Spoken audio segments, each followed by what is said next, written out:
حضرت عمر فاروق رضی اللہ تعالیٰ عنہ رات کا وقت ہے، چہرے پہ نقاب ڈال کے گلی میں گھوم رہے تھے۔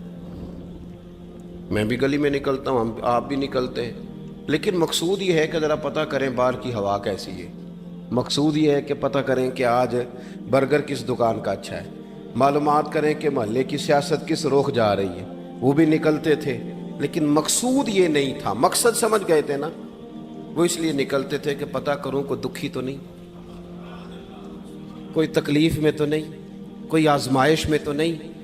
دیکھیں نا، کام وہی ہے، میں بھی کرتا ہوں، آپ بھی کرتے ہیں، ساری دنیا کرتی، لیکن وہ ایکم احسن عملا، کردار کس کا ستھرا ہے، ذہن کس کا اونچا ہے، ذوق کس کا بڑا ہے۔ زندگی وہ بھی بتا گئے، ہم بھی گزار رہے ہیں، لیکن وہی کمزور باتیں اور وہی روایتی گفتگو اور وہی لب و لہجہ اور وہی دنیا داری کے مخصوص سی ہماری گفتگو، فلاں کیا کر رہا ہے، کہاں پہنچ گیا۔ اگر پیسے کسی نے نہیں کمائے تو کہاں نکھٹو ہے تب نہیں کمائے، اور اگر زیادہ کما لیا تو کہنے لگے ایک نمبر طریقے سے تو نہیں کمائے جا سکتے، یہ کوئی غلط رستہ اختیار گفتگو ہے بس، نشستن گفتن برخاستن۔ تو اعلیٰ کام، اعلیٰ کردار ان لوگوں، حضرت عمر گزر رہے تھے تو غلام ساتھ تھا، ایک شخص کو دیکھا کہ مدینے کے باہر خیمہ لگایا ہوا ہے۔ بھئی خیریت ہے، یہاں خیمہ کو لگایا؟ کہنے لگا امیر المومنین سے ملنے آیا ہوں، رات ہو گئی تھی تو سوچا یہیں قیام کر لیتا ہوں، صبح ان سے ملوں گا۔ تو فرمایا اندر کسی کے درد سے کراہنے کی آواز آتی ہے۔ کہنے لگا میری بیوی ہے اور بچے کی ولادت کا وقت آ گیا، تکلیف میں۔ حضرت عمر دوڑے گھر گئے، اپنی اہلیہ سے کہنے لگے نیکی کمانے کا ارادہ ہے؟ اس نے کہا ہے۔ مقصد سمجھ گئے تھے نا وہ لوگ، بالکل ہے۔ فرمایا جو ضرورت کی چیزیں ولادت کے وقت ہوتی ہیں لے لیں، کچھ گھی لے لیا، کچھ چنے لے لیے، کچھ ضرورت کی چیزیں لے لی، خاتون کو ساتھ لیا۔ یہ خاتون اول کی بات کر رہا ہوں میں خاتون اول کی بات کر رہا ہوں۔ حضرت فاروق اعظم رضی اللہ تعالیٰ عنہ امیر المومنین ہیں۔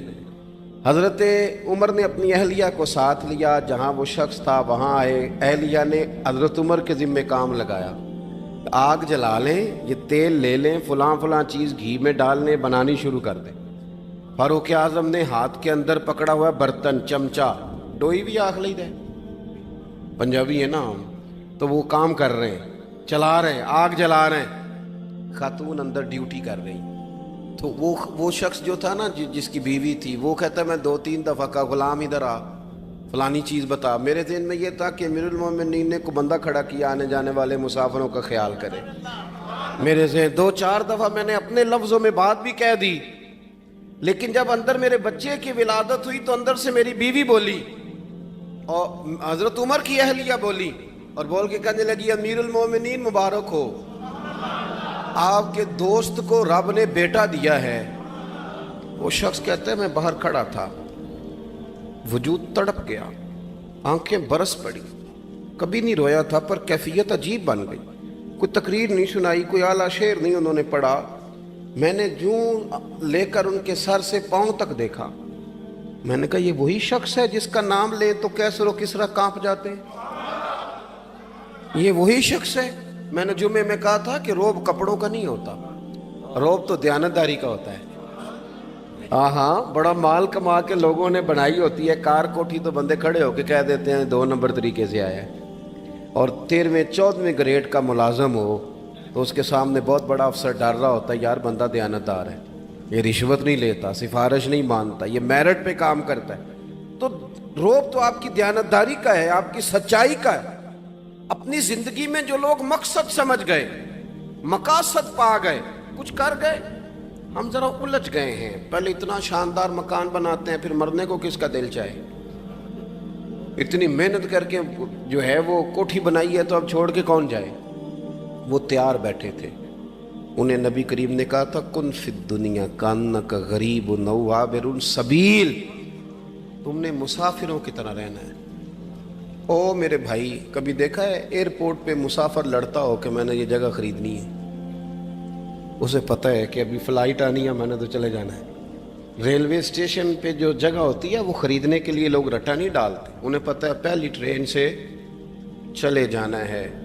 بس سٹاپ پہ جھگڑے نہیں ہوتے کہ یہ کرسی میری ہے، جانا جو ہے مٹی دیں تے مٹی رہنا ہی، ایویں کا دی بلے بلے اج مٹی دے اتے بندیا تے کل مٹی دے تھلے. اتنا زیادہ مقصد نہیں نا جب سمجھتے تو بے چین ہے بے قرار. بعض لوگوں نے اتنے پیسے جمع کر لیے کہ اتنے کھا نہیں سکتے, اتنی ضرورت نہیں, لیکن اس کے باوجود ہے کہ وہ دوڑ ختم ہونے کا نام ہی نہیں لے رہی. حضرت صدیق اکبر رضی اللہ تعالیٰ عنہ امیر المومنین ہے. بادشاہوں کے بڑے بات ہوتی ہے. ہمارے ملک میں ایسے بھی بادشاہ گزرے ہیں کہ جو سفر پہ جاتے تھے تو خانسامے بھی لے جاتے تھے, باورچیوں کو بھی لے کے جاتے تھے کہ کھانا میری مرضی کا ہونا چاہیے. حضرت ابوبکر صدیق نے پانی مانگا, امیر المومنین, تو صحابہ نے نا شہد ملا پانی پیش کیا. کوئی اتنی لمبی بات تو نہیں, لیکن صدیق اکبر رو ہی پڑے, اور اتنا روئے کہ ہجکیاں بن گئیں. لوگ کہتے ہیں پتہ نہیں تھا کس بات پہ رو رہے ہیں, پر ہم بھی رو پڑے. حضور آپ کیوں روتے ہیں؟ تو آپ فرمانے لگے یار مجھے آسانیوں میں مبتلا کرنے لگے ہو, مجھے ان دنیا کی لذات میں الجھانے لگے ہو. میں حضور کی بارگاہ میں بیٹھا تھا تو اللہ کے رسول فرما رہے تھے پیچھے ہٹ جا, پیچھے ہٹ جا, پیچھے ہٹ جا. میں نے پوچھا حضور آپ کس کو کہہ رہے ہیں؟ تو حضور فرمانے لگے دنیا میرے پاس آئی تھی, وہ قریب کرنا چاہتی تھی مجھے, تو میں نے اسے کہا پیچھے ہٹ جا, میرے نیڑے نہ آنا, دور ہٹ جا. تو ہٹ تو گئی ہے پر جاتی دفعہ کہہ گئی ہے سونیاں آپ تو بچ گئے ہیں پر آپ کے بعد والے کیسے بچیں گے؟ تو مجھے سینے سے لگا لیں, گلے سے لگا لیں. مقصد اپنا سمجھیں, اعمال کا حسن پیدا کریں. اگر انسان کا مقصود مال کمانا ہے تو اگر مال مل گیا تو اس کے بعد پھر کیا کرے گا؟ کسی نے طے کر لیا تھا کہ بہت بڑی گاڑی اور بہت بڑا بنگلہ مجھے چاہیے, تو وہ بنگلہ اسے مل گیا, گاڑی آ گئی. اب تو مقاصد چونکہ طے نہیں ہوتے, تو جو چیز انسان چھوٹا سا مقصد طے کرتا ہے وہ اسے حاصل ہو جاتا ہے. میں نے ملک سے باہر جانا ہے, گھر سیٹ کرنا ہے, ساتھ والا پلاٹ لینا ہے, ہو گیا سارا کچھ. تو اب وہ پھر انسان بے چین ہو جاتا ہے, پریشان رہتا ہے, کہتا ہے سمجھ نہیں آتی مطلب مقصود کیا ہے. اللہ تبارک و تعالیٰ نے تو ایک تنکا بے مقصد پیدا نہیں کیا, اتنا سونا انسان کیسے بے مقصد پیدا کر دے؟ تو رب کریم نے ہمیں بتایا کہ مقصد تو تمہارا ہے. مقصد ہے الذی خلق الموت والحیات لیبلوکم ایکم احسن عملا. اس نے موت اور حیات اس لیے پیدا کی ہے تاکہ پتہ چلے تم میں اچھے عمل کون کرتا ہے, تم کس قدر زیادہ اپنے رب کی عبادت کرتے ہو, کس قدر زیادہ حسن اخلاق کا مظاہرہ کرتے ہو, کس قدر زیادہ لوگوں کی خدمت کرتے ہو, کس قدر زیادہ تم دین کی تبلیغ میں, اشاعت میں, ابلاغ میں, ترویج میں کردار ادا کرتے ہو. با مقصد تمہیں بنایا, با مقصد. اچھا ترین عمل تم میں سے کون کرتا ہے؟ اس لیے موت اور حیات پیدا کی تھی کہ تم نے ستھرے سے ستھرے اعمال, بہتر سے بہتر کردار, اعلیٰ سے اعلیٰ تمہارا انداز زندگی. دیکھیں ہم نے لوگوں کے ساتھ مل کے رہنا ہوتا ہے, بہت ساری چیزیں ایسی ہوتی ہیں کہ جو تکلیف کا سامان بنتی ہیں. اب انہی لوگوں کے ساتھ اللہ نے ہمیں مل کے رہنے کا حکم دیا, ان کے حقوق ادا کرنے کا حکم دیا, تو ساتھ ساتھ نا درگزر کا بھی کہا, معافی کا بھی کہا. جب انسان معافی کر دینے والا ہو جاتا ہے, درگزر والا ہو جاتا ہے, تو پھر وہ بڑا ہو جاتا ہے, بڑے دل والا ہو جاتا ہے, بڑے حوصلے والا ہو جاتا ہے, بڑے ضرب والا ہو جاتا ہے, اس کی زندگی حسین ہوتی. تو یہاں آئے تھے کچھ کام کرنے. وہ جو ہم نے مقصود بنائے تھے نا, مطلب اچھے کپڑے, اچھی دنیا داری, اچھی گاڑی, اچھا موبائل سیٹ, وہ چونکہ مقصود نہیں تھا تو ان چیزوں کے حصول کے باوجود بھی لوگ پریشان ہیں. مقصود یہ تھا کہ بہترین عمل, سونا عمل, اعلیٰ ترین عمل میرے رسول پاک صلی اللہ علیہ وسلم کے غلاموں نے نا وہ عمل کر کے دکھایا. اعلیٰ ترین مزاج رکھتے تھے اور اعلیٰ ترین خدمت, یعنی لوگ ان کا کردار دیکھ کے نا, کردار اور عمل دیکھ کے, ہم تو لمبی تقریریں کرتے ہیں, باتیں کرتے ہیں, بڑا کچھ بتانا پڑتا ہے, لیکن وہ بس تھوڑا سا نا لوگ ان کے پاس اٹھتے بیٹھتے تھے, آتے جاتے. اتنی دوڑ ہے کہ آگے بڑھ کے اور لینا ہے, اور لینا ہے, عالم مزید کا رٹا. وہ سمجھ گئے, ہم نا اڑے ہوئے ہیں. بہت سارے لوگ ایسے ہیں جنہیں صحیح بات کا پتہ چل گیا ہے, وہ فیصلہ کرنے میں دیر کر رہے ہیں. انہیں سمجھ آ گئی ہے کہ بہتر یہی ہے کہ میں وقت پہ مسجد آیا کروں, انہیں سمجھ آ گئی ہے بہتر یہ ہے کہ سویرے اٹھ کے نا واٹس ایپ بعد میں دیکھوں، پہلے قرآن پاک کی زیارت کر لیا کروں۔ سمجھ انہیں ہے، سمجھ ہے کہ باتیں زیادہ کرنے سے بہتر ہے درود و سلام زیادہ پڑھا جائے، پتہ انہیں ہے، فیصلہ ہی نہیں کر رہے، ارادہ نہیں بنا رہے، توجہ نہیں کر رہے۔ جب بہت زیادہ بندہ دنیا داری میں الجھ جاتا ہے نا، بہت زیادہ، آسانیاں تو بندے کو جینے نہیں دیتی۔ پہلے انسان کہتا ہے کہ موٹر سائیکل ہو جائے نا تو چلو سفر آسان ہوگا، پھر موٹر سائیکل کہتا ہے ٹائر 2 ہیں، 4 ٹائروں والی ہونا، چلو مہران ہی ہو جائے خیر ہے، لیکن مہران میں بیٹھتے ہی اسے خیال آتا ہے کہ اس کی تو سیٹیں تنگ ہیں، پھر اس سے بڑی گاڑی چاہیے۔ یہ روز دوڑ ہے، بانج فقیروں کسے نہیں ماریا، اے ہوئی چور اندر دا، یہ دوڑ ہے، یہ ختم۔ حضرت ابوبکر صدیق رضی اللہ تعالیٰ عنہ امیر تھے، ہمیں تو نا جی ایک سے ایک کھانا، اور آج یہ نہیں کھانا، آج میری مرضی کا کھانا، یہ میری مرضی کا، یہ میرے بچے کی مرضی کا، یہ فلانے کی مرضی کا، وہ خواہشات کا انبار۔ اور نفس بچے کی طرح ہوتا ہے، خواہش پوری کرو تو فوراً ہی دوسری بھی بتا دیتا ہے، دوسری پوری کرو تو تیسری کی بھی خبر دے دیتا ہے۔ ہم نا چونکہ الجھ جاتے ہیں، پھر وہ الجھاؤ ہمیں باہر نہیں نکلنے دیتا۔ اگر تھوڑا تھوڑا کر کے، میرا مطلب یہ ہے کہ زندہ رہنے کے لیے روٹی کھانی ہے نا، مثلا روٹی کا لطف کتنی دیر ہوتا ہے، جتنی دیر منہ میں چباتے ہیں، اس کے بعد ختم۔ تو کپڑا تو پہننا تھا بدن چھپانے کے لیے، اس میں وہ کدھر سے آ گئیں ساری کہانیاں جو آج بن گئیں۔ اور اتنے میں نے عجیب و غریب نظام دیکھا ہے کہ نوجوان ہے، اچھا بھلا سیاںا آدمی، کپڑے اس نے تازے سلوائے ہیں، اور 99 لوگوں نے کہا ہے صحیح لگ رہا ہے، تو صرف ایک نے کہا نہیں ٹھیک لگ رہا، وہ پریشان ہو جاتا ہے، کہتے بھی اس کا کچھ کروں۔ کیوں؟ اس لیے کہ یہی سارا مقصود سمجھ لیا ہے، کپڑے پہننا، اسی میں الجھ جانا۔ میں اکثر دوستوں سے کہتا ہوں، میں خود کسی دوسرے کی بات نہیں کرتا، بہت زیادہ عمر نہیں میری، میں خود جایا کرتا تھا، شادی کوئی آ گئی تو 2-3 دن پہلے ابا جی کہتے تھے پرانے جوتے کچھ گنڈوا لا، کچھ پالش کرا لا، توڑے میں ڈال کے جانا موچی کے پاس، اس نے کچھ سیٹ کر دینے۔ اب کہاں رہ گیا جی یہ کام، چھٹی نہیں ہو گئی، اب کون سا ایسا سلسلہ ہے؟ وہ جو کہیں سے کپڑا تھوڑا پھٹ جاتا تھا نا، تو اماں اس کو اس طرح پیوند کراتی تھی کہ ڈیزائن بھی بن جاتا تھا اور کام بھی چل جاتا۔ کدھر گیا وہ دور؟ لیکن تکلیف دیکھ لیں آج پہلے سے زیادہ ہے، لڑائی پہلے سے زیادہ ہے، آزمائش پہلے سے زیادہ ہے۔ کیوں؟ جتنی بھی خواہشات آپ بڑھاتے جائیں گے نا، مقصد فوت ہوتا جائے گا۔ جتنی بھی مقصود سفر کرنا ہے، گاڑی دکھانا تو مقصود نہیں نا، لیکن ہمیں وہ والی گاڑی چاہیے کہ لوگ ایک دفعہ انگلی منہ میں ڈالیں کہ وہ خو اس گاڑی پہ بیٹھا ہوا ہے۔ ہم مقصد سے پیچھے ہٹیں گے جب پھر تکلیف میں آئیں گے، پھر آزمائش۔ زندگی میں ہم نے جو چیزیں مینج کی ہیں وہ ساری دوسروں کے لیے، ہمارے لیے کوئی شے بھی نہیں۔ ولیمے پہ گئے تاکہ برادری راضی ہو جائے، تعزیت کے لیے گئے تاکہ محلہ راضی ہو جائے، فلانا کام کیا تاکہ لوگ جو ہیں وہ میرے حق میں ہو جائیں۔ ساری زندگی دوسروں کے لیے جی کے گزار دی، اور آپ نے 99 نیکیاں کی، ایک خامی آئی تو لوگ تو وہ تھے جو پھر بگڑ گئے۔ بہتر نہیں بندہ رب کو ہی راضی کرے۔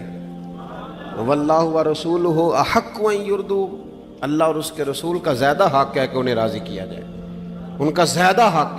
اپنی زندگی میں معاملات کو ترتیب دیں، ایک مخصوص ذہن بنائیں، اتنا سویرے قرآن شریف پڑھنا ہے، اتنا درود پاک، اور یہ راز ہو ہمارا اور ہمارے رب کا، یہ راز ہو، اتنی دیر مصلی پہ بیٹھنا ہے۔ میرے ایک دوست ہیں ڈاکٹر صاحب، میں بیٹھا تھا تو وہ ایک شخص کو کہہ رہے تھے تیرے دل میں کچھ باتیں ہیں، نکال دے تاکہ تیری ٹینشن ریلیز ہو جائے، تیری صحت ٹھیک ہو جائے گی۔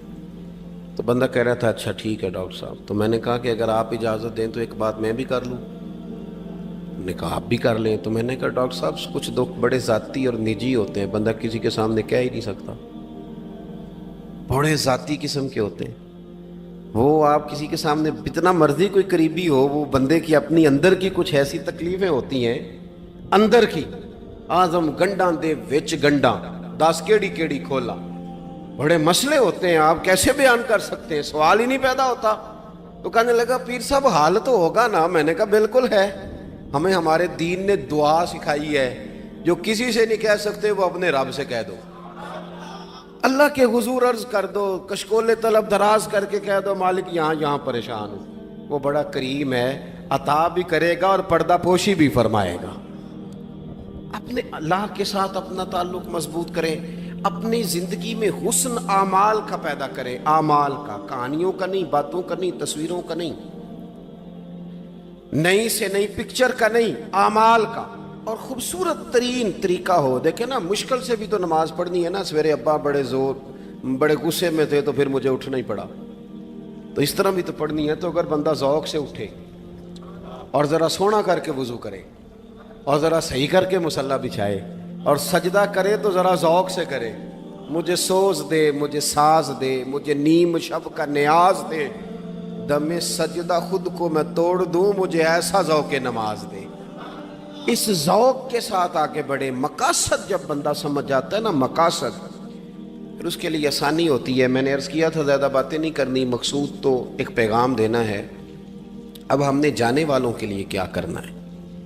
ایک تو یہ کہ اپنا مقصد ٹھیک کرنا ہے کہ جو رخصت ہو گئے، اپنے بزرگوں کو نا یاد رکھیں۔ اصل کام ہے ان کو بول کے بتائیے۔ سال کے بعد ختم، بڑی اچھی بات ہے، سسماہی، ششماہی، سیماہی سب ٹھیک ہے، ان کو یاد رکھیں۔ حضور نہ یاد رکھتے تھے، اپنی والدہ کا ذکر کرتے تھے، اپنے والد کی بات کرتے تھے، اپنے دادا کا ذکر کرتے تھے، اپنے جانے سیدہ خدیجہ الکبریٰ رضی اللہ تعالیٰ عنہ وصال کر گئیں تو حضرت عائشہ کہتی ہیں حضور اکثر گھر میں ان کا ذکر کرتے تھے۔ اپنے بزرگوں کو یاد رکھیں، ان کا ذکر کریں، ان کو نا، والد کے لیے نا والد ہونا شرط ہے، پی ایچ ڈی ہونا شرط نہیں۔ والد کے لیے والد ہونا شرط ہے، مفتی ہونا شرط۔ والد ان پڑھ بھی ہو تو بچے کو سمجھانے کا سلیقہ سے اللہ اسے عطا کاری دیتا ہے۔ ماں بالکل ان پڑھ بھی ہو تو بچوں کو سمجھانے کا طریقہ اللہ اسے، ان سے سیکھیں، ان سے سیکھیں۔ میرے والدہ اور والدہ دونوں اپنا نام نہیں لکھ سکتے تھے، تو میں اپنے دوستوں سے کہتا ہوں مجھے کبھی موقع ملے تو میں کئی جلدوں میں کتاب لکھ سکتا ہوں اپنے ماں باپ، اس لیے کہ وہ جو ہمیں سکھا گئے، جو بتا گئے، وہ انہی کا خاصہ تھا۔ تو اپنے ایک تو جانے والوں کو یاد رکھیں، دوسرا ان کے لیے دعا کریں تو درد سے کریں، سونی کر کے کریں، صحیح کر کے کریں، اکیلے بیٹھ کے کریں۔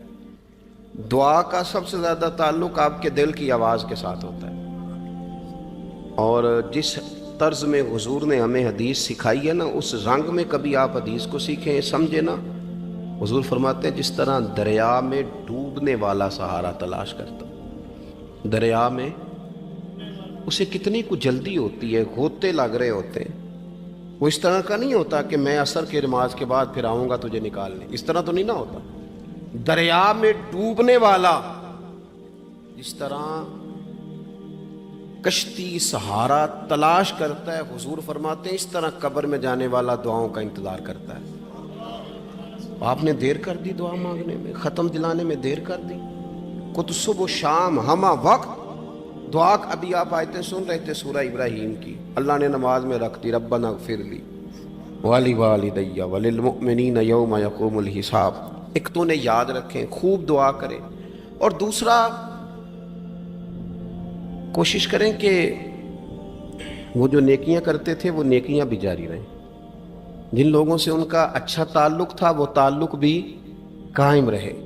یہ بھی کوشش کریں کہ ان کے لیے صدقات و خیرات کریں، اور قیمتی صدقہ دیں۔ قیمتی، میں بات ختم کرنے لگا ہوں، بس قیمتی صدقہ دیں، قیمتی۔ 15 تولے سونا گھر میں پڑا ہوتا ہے، قیمتی ہوتا ہے نا۔ کبھی کسی نے چوک میں بتایا کہ آج 15 تولے سونا میرے گھر میں پڑا ہے؟ بولو نا، لگتا ہے تو سن 10 چھڑنا ہے۔ اگر گھر میں 50 لاکھ روپے کیش پڑا ہو تو چوک میں گلی میں آ کے آپ بات کریں کہ گھر میں پیسے پڑے ہیں؟ کیوں؟ کہ وہ قیمتی ہیں، کوئی لے نہ لے۔ تو یہ جو 5000 مسجد دیکھ کے سارے محلے کو بتاتے ہو، یہ بھی صدقہ تھا، یہ بڑا قیمتی چیز تھی، یہ بتانے والا نہیں تھا، یہ تو نیکی تو قیمتی تھی۔ قیمتی چیز جو ہوتی ہے وہ تو چھپائی جاتی ہے کہ بتائی جاتی ہے؟ یہ جو بیٹیاں ہیں نا اسلام کی، مائیں بہنیں، یہ قیمتی ہیں، اس لیے اسلام انہیں کہتا ہے تم گلیوں اور چوکوں میں آنے والی نہیں، قیمتی چیزیں، قیمتی چیزیں گھر کے اندر رہا کرتی ہیں۔ تم قیمتی چیزیں ہو، تمہارا وجود قیمتی ہے، تم کبھی ماں ہو، کبھی بیٹی ہو، کبھی بہن ہو، کبھی بیوی ہو، قیمتی ہو۔ اس لیے تمہیں اسلام کہتا ہے کہ گھر کے اندر رہو گی تو تمہاری قیمت رہے گی۔ کچھ چیزیں ایسی ہیں جو چوکوں میں گلیوں میں پھیل جائے تو ان کی قیمت نہیں رہتی، اس لیے تمہیں کہا جاتا ہے کہ گھر میں رہو۔ یہ جو تمہیں چونکوں میں لاتے ہیں یہ تمہیں بے وقت کرنا چاہتے ہیں، بے قیمت کرنا چاہتے ہیں۔ انسان تھوڑی دیر کے لیے، اگر تھوڑی دیر کے لیے غور کرے تو بڑے بڑے جانور انسان سے بڑے طاقتور ہیں، لیکن اللہ نے ان کی نکیل انسان کے ہاتھ میں تھما دی۔ اتنا بڑا جہاز ہے، ٹنوں وزن لے کے چل رہا ہے، انسان کے بس کی بات نہیں کہ وہ کئی لوگ لگ کے بھی اس کو اٹھا سکیں، لیکن اللہ نے اس کے قبضہ و اختیار میں کر دیا ہے۔ فرمایا هو الذی خلق لکم ما فی الارض جمیعا، زمین میں جو کچھ ہے سارا تیرے لیے بنایا ہے، آسمان میں جو ہے سارا تیرے لیے بنایا ہے۔ وما خلقت الجن والانس الا لیعبدون، فرمایا کل کائنات میں نے تیرے لیے بنائی ہے اور تجھے میں نے اپنی عبادت کے لیے پیدا فرمایا ہے۔ تو جنوں اور انسانوں کو اللہ نے اپنی عبادت کے لیے تخلیق فرمایا۔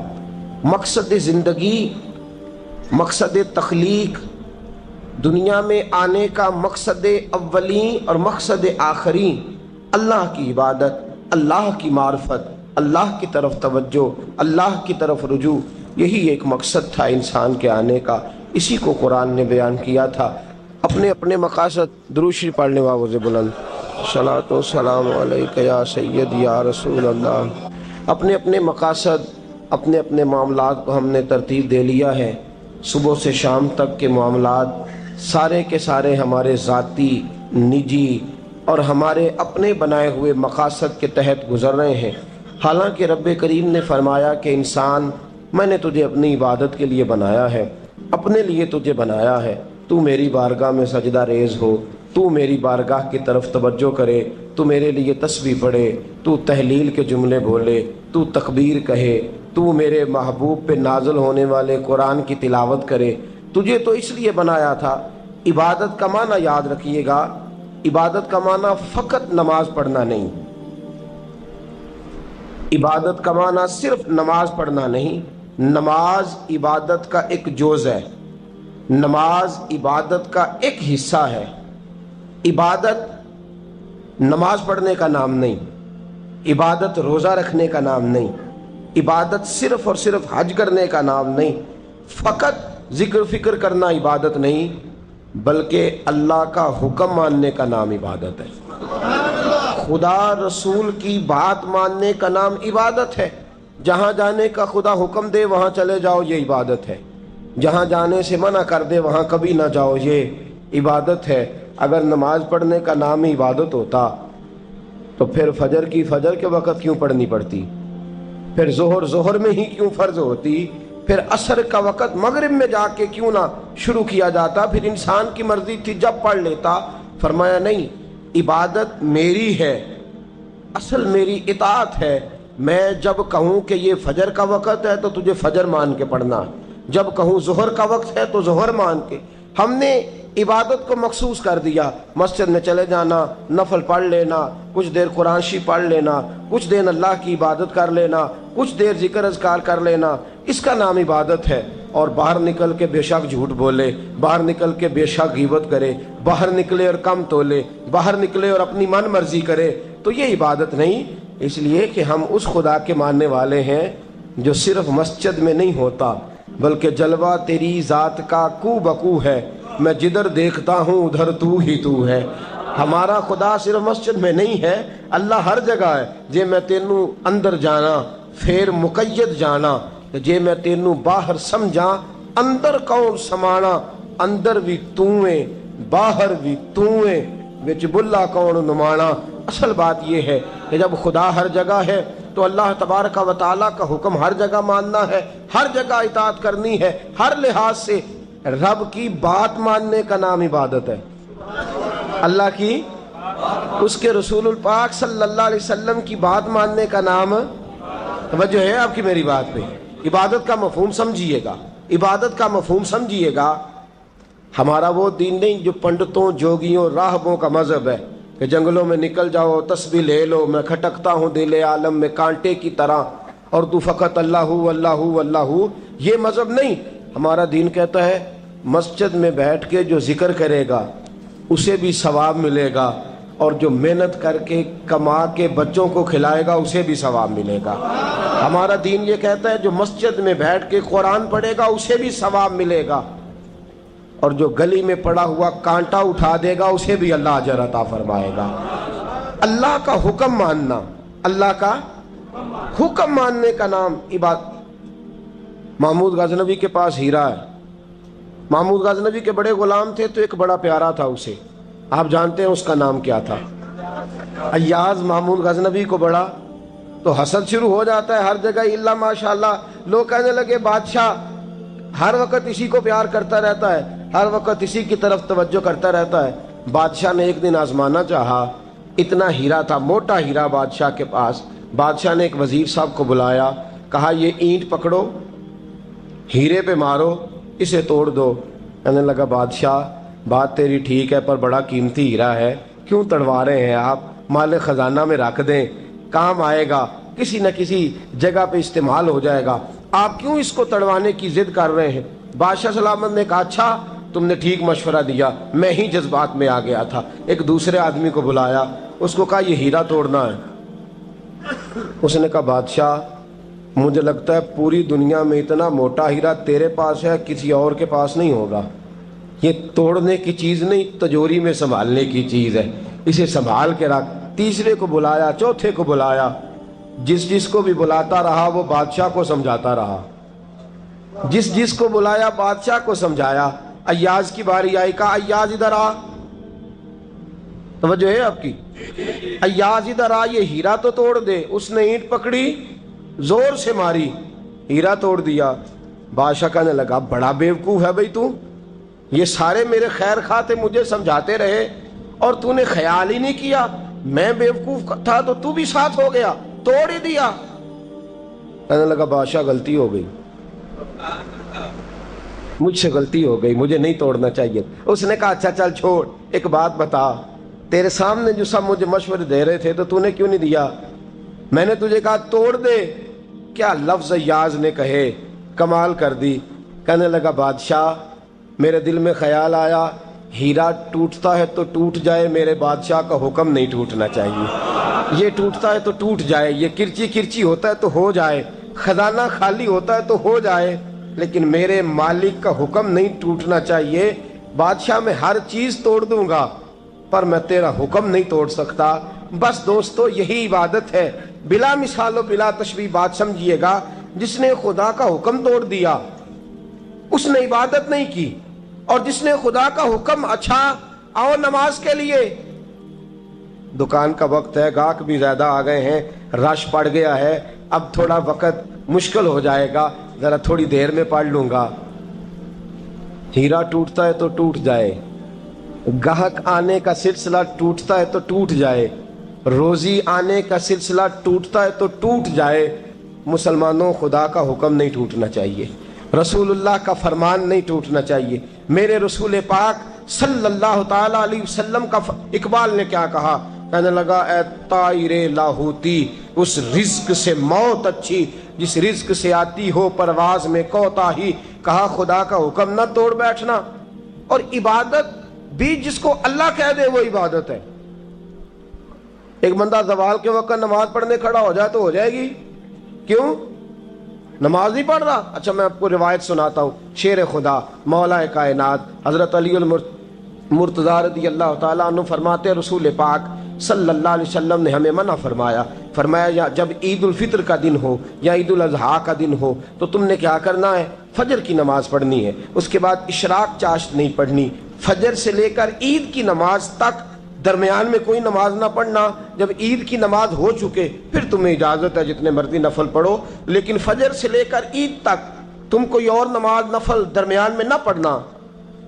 حضرت علی المرتضیٰ شیر خدا کا زمانہ ہے، عید کا اعلان ہو گیا، عیدگاہ میں لوگ اکٹھے ہو رہے ہیں، ایک شخص دوڑا آیا، اس نے آ کے نماز کی نیت باندھ لی۔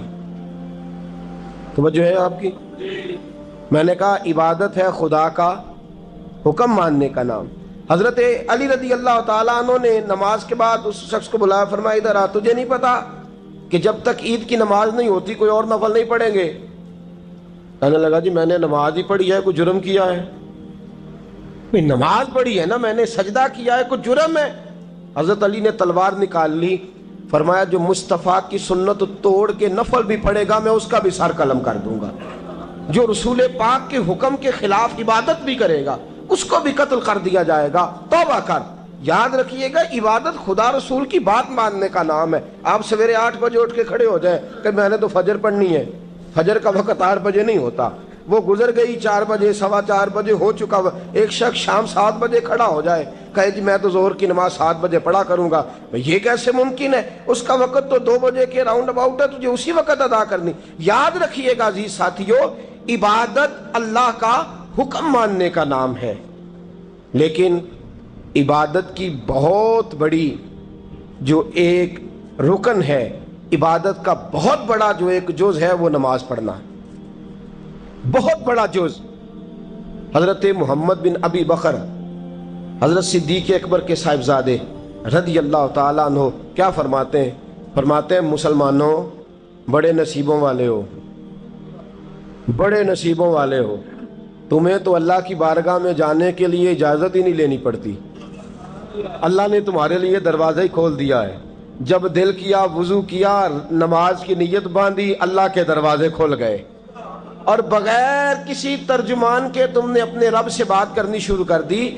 عبادت ایسی نعمت ہے، اللہ کی بارگاہ میں کھڑے ہونا، سجدہ کرنا اتنی بڑی فضیلت کی بات ہے۔ یہ حدیث میرا خیال ہے آپ کو کبھی بھولنی نہیں چاہیے۔ سید عالم نور مجسم شفیع معظم صلی اللہ علیہ وسلم نے فرمایا بتاؤ اگر کوئی کسی کے گھر مہمان جائے تو میزبان اس کے ساتھ کیا سلوک کرے گا؟ تو صحابہ کہنے لگا یا رسول اللہ جتنا میزبان اچھا ہوگا اتنا ہی اچھا سلوک کرے گا، جتنا وہ اعلیٰ ہوگا اتنا ہی اعلیٰ سلوک کرے گا، جتنا وہ عرفہ ہوگا اتنی ہی اس کی بات بھی بڑی ہوگی۔ نبی پاک صلی اللہ علیہ وسلم نے فرمایا جو مسجد جاتا ہے وہ اللہ کا مہمان ہے، جو مسجد جاتا ہے وہ اللہ کا مہمان ہے۔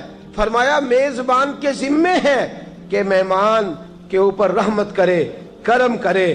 فرمایا جب تو مسجد جاتا ہے تو خدا بھی رحمتوں کے دروازے کھول دیتا ہے، اللہ تیرے لیے فضل کے دروازے کھول دیتا ہے۔ نبی پاک صلی اللہ تعالی علیہ وسلم نے فرمایا جب تو اپنے گھر سے مسجد جانے کے لیے ابھی نکلتا ہے، ابھی تو گیا نہیں، ابھی تو نکلا ہے، فرمایا تو نے سیدھا پیر اٹھایا ہے تو تیرا ایک درجہ بلند ہو گیا ہے، تو نے الٹا قدم اٹھایا ہے تو تیرا ایک گناہ معاف ہو گیا ہے، پھر تو نے سیدھا قدم اٹھایا ہے تو تیرا ایک درجہ بلند ہو گیا۔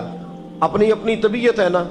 حضور نے حدیث سنائی، حضرت سیدنا اسید بن حضیر رضی اللہ تعالیٰ عنہ دیہاتی آدمی تھے، مسجد نبوی سے دور گھر تھا، مسجد آنے جانے کے لیے گدھا رکھا ہوا تھا، گدھے پہ بیٹھ کے مسجد آتے تھے، نماز پڑھ کے اسی پہ بیٹھ کے لوٹ جاتے تھے۔ جس دن حضور نے فرمایا نا ایک قدم پہ ایک گناہ معاف ہوتا ہے، ایک قدم پہ ایک نیکی ملتی ہے، گدھا گھر ہی چھوڑا ہے۔ صحابہ کہنے لگے یار دور کا تیرا سفر ہے، تم آرام سے گدھے پہ آ جا۔ کہنے لگے کیوں؟ میں کیوں گدھے پہ آؤں؟ میں تو روز پیدل آؤں گا، تم سب کے تھوڑے تھوڑے گناہ معاف ہوں گے، تھوڑے تھوڑے درجے بلند ہوں گے، میں نے چونکہ دور سے آنا ہے اللہ میرے زیادہ گناہ معاف فرمائے گا، میرے زیادہ درجے بلند فرمائے گا، میرے اوپر زیادہ کرم نوازی فرمائے گا۔ جو مسجد کی طرف چل کے آیا ایک ایک قدم پر اللہ اس کے درجے بلند کرے گا، ایک ایک قدم پہ اللہ اس کے گناہ معاف کرے گا۔ نبی پاک صلی اللہ تعالی وسلم کی اپنی سنت کیا ہے؟ حضرت زید بن ثابت رضی اللہ تعالیٰ عنہ فرماتے ہیں میں ایک دن حضور کے ساتھ مسجد کی طرف نکلا، جب ہم جانے لگے نا تو جو رسول پاک کا انداز تھا نا چلنے کا وہ بڑا پیارا ہوتا تھا، دھیما سا چلتے تھے، نظر مبارک جھکی رہتی تھی۔ سید عالم صلی اللہ علیہ وسلم کی ادائیں ایسی حسین تھیں، تیری سیرت تیری صورت زمانے سے نرالی ہے، تیری ہر ایک ادا پیارے ادائے بے مثالی ہے۔ فرمایا جھکی جھکی نظروں سے حضور چلتے تھے۔ آج میں ساتھ ہوں، پہلے بھی کئی دفعہ ساتھ تھا، مسجد کی طرف جا رہے تھے، کسی جگہ سے واپس لوٹے تھے، کسی کے گھر سے مسجد جا رہے تھے۔ فرمایا ہلکے ہلکے قدم، چھوٹے چھوٹے قدم، آہستہ آہستہ حضور چل رہے ہیں۔ فرماتے ہیں میرے دل میں بار بار خیال آتا کہ یہ حضور کا چلنے کا وہ انداز نہیں جس انداز میں حضور چلتے ہیں. چلتے پہلے بھی دھیما ہے، چلتے پہلے بھی بڑا پروقار ہے، لیکن آج کچھ زیادہ ہی آہستہ چل رہے ہیں، آج قدموں میں زیادہ ہی ٹھہراؤ آ گیا ہے. فرماتے میں بے چین تھا، میرے دل میں تصور تھا، جرت نہیں کرتا تھا پوچھ لوں اے پائے نظر ہوش میں آ یہ کوہ نبی ہے، آنکھوں سے بھی چلنا یہاں بے ادبی ہے. جرت نہیں ہوتی تھی کہ پوچھ ہی لوں، استفسار ہی کر لوں. فرماتے ہیں مسجد کا دروازہ آیا. کمال یہ تھا کہ آگے آگے حضور تھے، پیچھے پیچھے میں تھا. جب مسجد کا دروازہ آیا تو حضور نے رخ پھیرا، فرمایا تو سوچ رہا ہوگا کہ میں آہستہ آہستہ کیوں چل رہا ہوں، تو سوچ رہا ہوگا کہ میں آہستہ. ایک شعر ہے، اللہ کرے آپ کو یاد رہ جائے. میں بریلی شریف حاضر ہوا تو میں نے، ہمارے ایک شیخ تھے حضرت صدر العلماء علامہ تحسین رضا صاحب رحمۃ اللہ علیہ، میں نے ان سے کہا حضرت جی کو تازہ شعر لکھ کے دیں مجھے، تازہ. تو کہنے لگے لو تازہ شعر آیا ہے، ابھی لکھا ہے. اعلیٰ حضرت فاضل بریلوی کے بھائی تھے مولانا حسن رضا، ان کے پوتے ہیں مولانا تحسین رضا رحمۃ اللہ تعالیٰ علیہ. 2008 میں آپ کا وصال ہوا. تازہ شعر لکھا. کہنے لگے علم غیب رسول کے منکر اس حقیقت کو بھول جاتے ہیں. اللہ کرے آپ شعر کے حسن کو سمجھیں، اور جو شعری ذوق کے لوگ ہیں وہ سمجھے کہ بات کہاں سے چھیڑی ہے، کہاں تک گئی ہے. علم غیب رسول کے منکر اس حقیقت کو بھول جاتے ہیں. غیب مانا کہ راز ہے لیکن راز اپنوں سے کب چھپاتے ہیں. علم غیب رسول کے منکر اس حقیقت کو بھول جاتے ہیں.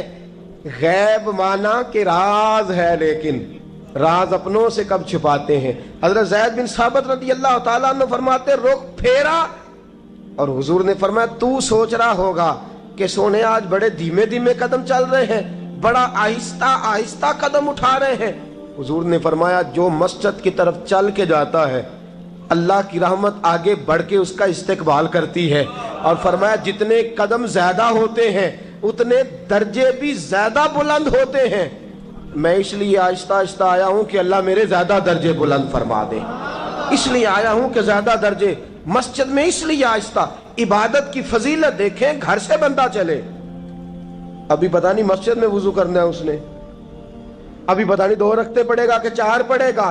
فرمایا عبادت کے لیے نکل بھی پڑے تو اللہ اس کے درجے بلند کرنے شروع فرما دیتا ہے. درجے بلند ہونے شروع ہو گئے. بنو سلمہ قبیلہ ہے، محلہ ہے. بنو قریظہ یہودیوں کا محلہ تھا، اس کے بعد بنو سلمہ مسلمانوں کا محلہ تھا، اور تقریباً آج کے حساب سے 1.5-2 کلومیٹر کا فاصلہ تھا مسجد نبوی سے. پیدل چل کے آتے تھے لوگ. کتنے کلومیٹر؟ پیدل چل کے آتے تھے، وہاں سے پیدل آتے تھے نماز پڑھنے. مسجد نبوی کے ساتھ یہودیوں کے مکان تھے، انہوں نے وہ جگہ خالی کر دی. بنو سلمہ قبیلے کے لوگوں نے چاہا کہ ہم جگہ کو خرید لیں. نبی کریم علیہ السلام کو پتہ چلا، حضور نے بلایا، فرمایا مجھے پتہ چلا ہے تم مسجد کے قریب آنے لگے ہو، ویسے ایک بات میرے دل میں ہے، میرا دل کرتا ہے کر دوں.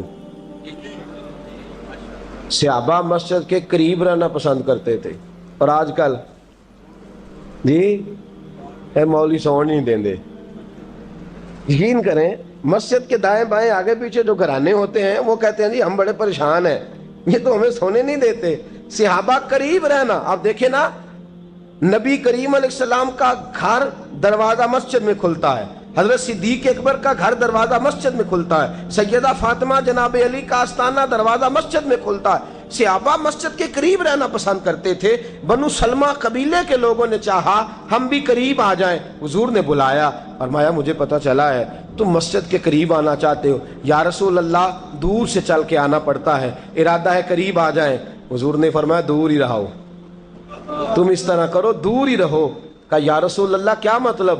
فرمایا فرشتے جب بھی نیکیاں لکھتے ہیں عبادت کی، ابھی تک تمہارا پہلا نمبر ہے، ابھی تک تمہارا پہلا نمبر ہے.